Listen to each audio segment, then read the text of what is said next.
नमस्कार, EPF exam bulletin में आपका स्वागत है। आज हम बात करने जा रहे हैं एसएससी कांस्टेबल जीडी एग्ज़ाम के बारे में। कांस्टेबल जीडी, जिसमें जीडी यानी जनरल ड्यूटी, ये एग्ज़ाम एसएससी हर साल कराता है और कई आर्म्ड फोर्सेस में कांस्टेबल लेवल की भर्ती के लिए कराता है। आर्म्ड फोर्सेस जैसे कि BSF, CISF, ITBP, CRPF, SSB, ये सभी कांस्टेबल लेवल भर्ती के लिए इस एग्ज़ाम के द्वारा भर्ती कराती हैं। चलिए बात करते हैं कि एप्लीकेशन का भरने का प्रोसीजर क्या है। सबसे पहले आपको स्टाफ सिलेक्शन कमीशन की ऑफिशियल वेबसाइट पर जाना है, यानी कि ssc.nic.in। इसकी लिंक आपको डिस्क्रिप्शन में मिल जाएगी।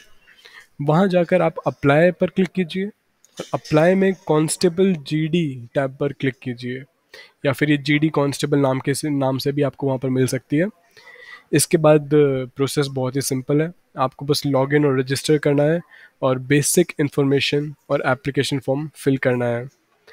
अब ये करने के बाद आप मात्र अपने 100 रुपये की एप्लीकेशन फ़ीस पे करके यहाँ ये एग्ज़ाम के लिए अप्लाई कर सकते हैं। चलिए बात करते हैं एलिजिबिलिटी और क्वालिफ़िकेशन की। आपको क्या एलिजिबिलिटी चाहिए और क्या क्वालिफ़िकेशन चाहिए इस एग्ज़ाम को अप्लाई करने के लिए। सबसे पहले आती है एज लिमिट। जो प्रिस्क्राइब डेट है, जो स्टाफ सिलेक्शन कमीशन अपने नोटिफिकेशन में देते हैं, उस डेट तक आपकी उम्र 18 से 23 साल के बीच में होनी चाहिए। अगर आप किसी रिजर्व्ड कैटेगरी से बिलोंग करते हैं, जैसे कि SC, ST, OBC, ex serviceman इत्यादि, तो आपको इस टेबल के हिसाब से एज रिलैक्सेशन भी मिल सकती है। एजुकेशनल क्वालिफिकेशन इसके लिए क्या चाहिए? जो प्रिस्क्राइब डेट है, जो एसएससी अपने नोटिफिकेशन में बताती है, उस तक आपको अपने मैट्रिकुलेशन या फिर टेंथ क्लास पास होनी चाहिए एक रिकॉग्नाइज्ड बोर्ड से या इंस्टीट्यूट से या यूनिवर्सिटी से, यानी कि आप 10वीं पास होने चाहिए प्रिस्क्राइब डेट तक। और जिनको उस डेट तक अपनी डिग्री मतलब अपनी एजुकेशन क्वालिफिकेशन का प्रूफ नहीं मिलता, वो एलिजिबल नहीं होते।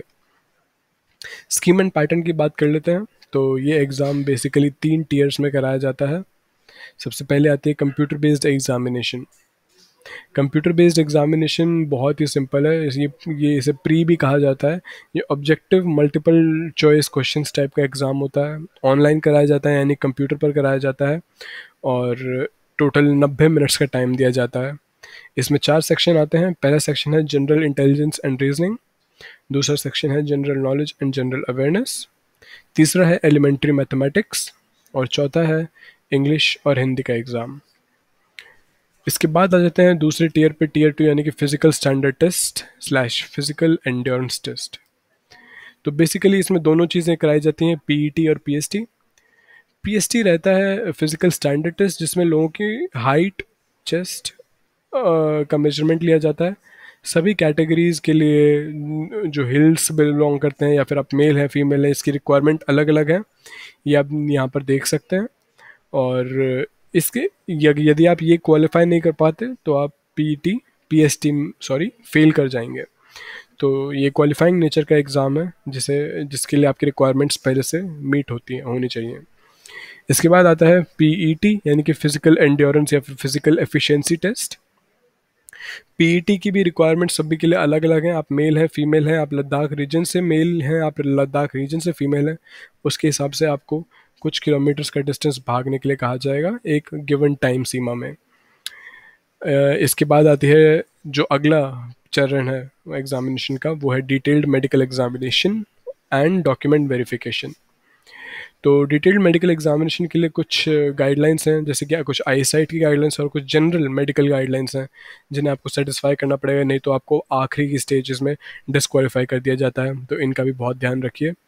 और डॉक्यूमेंट वेरिफिकेशन भी कैंडिडेट्स का डिटेल्ड मेडिकल वेरिफिकेशन के साथ साथ ही होता है।